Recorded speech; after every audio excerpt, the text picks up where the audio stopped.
guys, how y'all doing today? My name is Franchise Fanatic and welcome back to the channel. And today, if you guys, is another movie review. Today we're tackling the next, or I should say, well, yeah, next, I guess, for my opinion at least, next movie in the Monsterverse, which is going to be Godzilla. Godzilla 1, Godzilla 2014, whatever you want to call it. This did come out a long time ago, and I'm honestly shocked I haven't seen it. But just in case you're aware, Godzilla 2014 was the first one released in the Monsterverse, but it is the third thing chronologically you should watch. So the way I'm doing it is I watched Kong Skull Island, the Skull Island anime, yes, that is canon, and the Godzilla film, which is this. Next will be King of the Monsters, and then Godzilla vs. Kong, and then I can finally react to the new freaking Godzilla X Kong trailer thing, because that looks pretty cool. But this film, it's weird, because I haven't seen it before, but I've seen, like, bits and pieces on the internet, or, like, on TV when I was a kid, you know what I mean? Because, like, I wasn't allowed to watch it when it came out, but you ever watch something and, like, these memories come flooding back? Where like it's like deja vu. It's like, oh my god, I've seen that somewhere, and it's kind of funny because there are certain shots of this of like Elle or Brody, you know, Elizabeth Olsen and Aaron Taylor Johnson's characters. You see Ellie, whatever, not Ellie from Evil Dead, but Elle. She's like, there's a shot in the rain where she's kind of looking up at like a building and something, and I mean, it's funny, like all these memories. I'm like, wow, I remember seeing that, and I also remember back in the day reading a lot that this movie didn't live up to the hype. It was very disappointing. You barely see Godzilla. He's barely in it. No monster fights. Very boring. It's a character study. There's barely any action. It's a boring freaking mess. And it's garbage. And then I watched it and I was like, this is totally effing awesome. Straight up. Like, yeah, I can understand how some people can call it boring. Because really, you don't see any monsters or the Mudos or, you know, Godzilla, hell, for like an hour or something. You know what I mean? You're really with Brody and Elle. And before that, you're with Brody's dad, Bryan Cranston's character, and you see all of that kind of stuff. And let me just say, his acting is probably too good for a monster movie. Like, I know these movies aren't to be downplayed and dismissed, but the acting is so good from that guy in a few of these scenes. I'm like, holy shit, I gotta see Breaking Bad. Like, speaking of that, though, there's a lot of holy shit moments in this movie. There are a lot, which I wasn't expecting. I was like, wow, this is crazy. Because, you know, I remember hearing that, oh, it's boring, and it's just people talking, and then you barely see Godzilla, but you do see Godzilla a lot. There are monster fights. There's really, really badass shots in here. The cinematography is through the freaking roof, man. The writing is, while not perfect, I do like the fact that we are kind of following Brody as he kind of goes on to this mission. He's like a bomb work guy, and really, Brody kind of joins up these different, you know, Call of Duty Spec Ops kind of guys just to get home to Elle and his son. So it's really cool that, you know, there is a lot of talking, there's a lot of exposition, there's a lot of story moments in this movie, but I think you kind of need that, because if you don't have that and it's just monsters fighting, it does get kind of boring. Now, I've heard that these characters, Brody, Elle, I heard they're not in any of the other movies.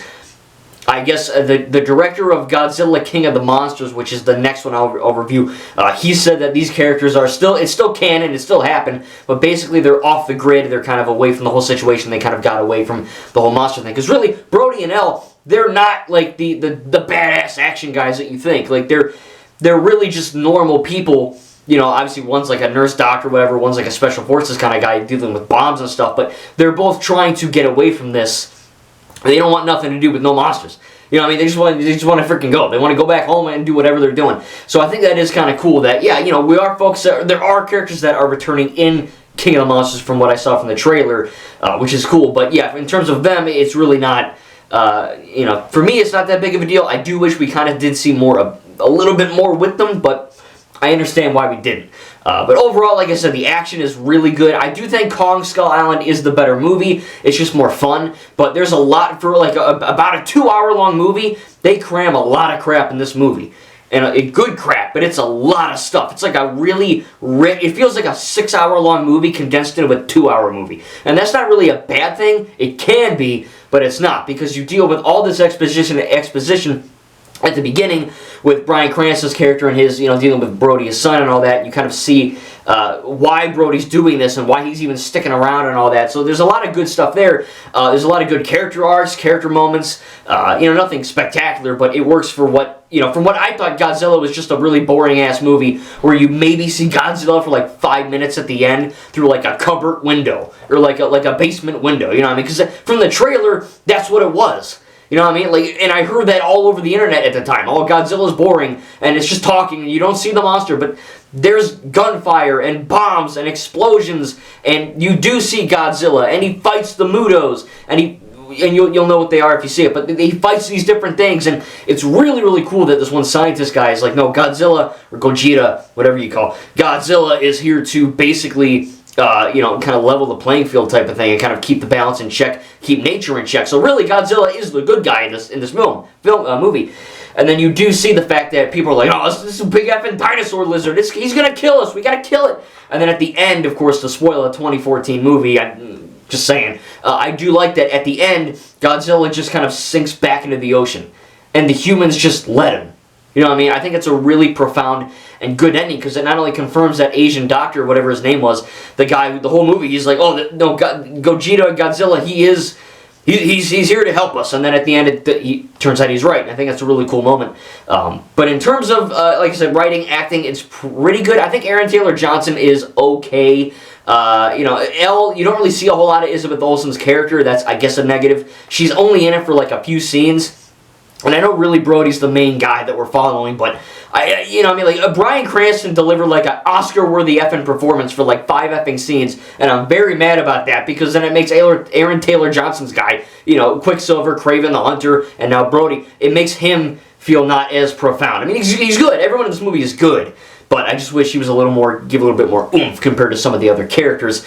But I think the CGI was pretty much flawless. I mean, Godzilla looked really freaking good. I like the very grounded approach it took to this film. There's hardly any comedy in this entire movie. I mean, there's death and destruction, and there's not a whole lot of laughs, which makes sense. But, Godzilla back in the day was just stop motion or like a dude in a suit going, it was cheesy as hell. But that was like the most badass thing back in the day. That was like, oh my god, this is, wow! It was like mind-blowing back in the day. And now to see this, I mean, it's insane. This movie from 2014 really does hold up. And I think that's really one of the best things about it. The CGI looks awesome. The explosions, I mean, speaking of holy shit moments, like I said earlier, that literally, that scene in the Batman, the new Batman movie, where like Gotham is flooded after Riddler blows up those trucks or whatever, the dam or whatever.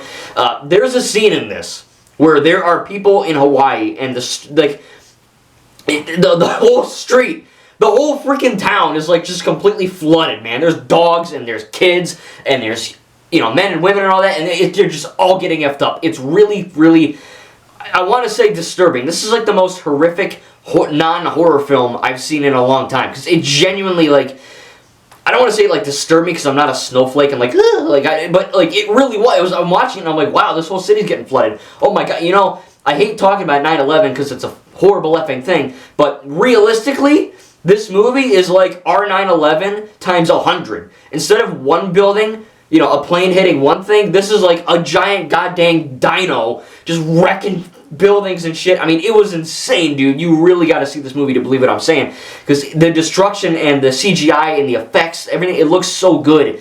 From 2014, it really holds up. And again, there's some tragic and pretty jacked up moments in this movie where I'm sitting there and I'm like, Jesus Christ, like this monster thing, even though he's not trying to murder people, he's in a giant city. And, like the Great Devourer from Ninjago, you can't tell me that, no one got hurt, like Harumi was saying in Season 8. So I think it's a really good thing that we're kind of, they touch on it. And again, it's not the most comedic, filled movie. I saw a little, I didn't see the whole trailer, but I saw a little snippet of the new MonsterVerse movie, Godzilla X Kong New Empire, whatever. I haven't seen it. I just saw the last few shots. But I see Godzilla running, and he's purple, and I see King Kong wearing the fucking Thanos' power glove from Infinity War. And I'm like, how did we get from 2014 Godzilla, which is a very grounded, mature, dark, sinister movie, to like King Kong wearing Thanos' glove, and they're all dancing, and the King Kong baby looks really horrible, CGI, I don't know. I really hope the MonsterVerse doesn't go down the MCU route where everything's just kind of jokey and lighthearted, because I really liked this film in terms of what it was trying to do. Kong Skull Island was dark and mature and heavy and all that, but that one was fun in a different way.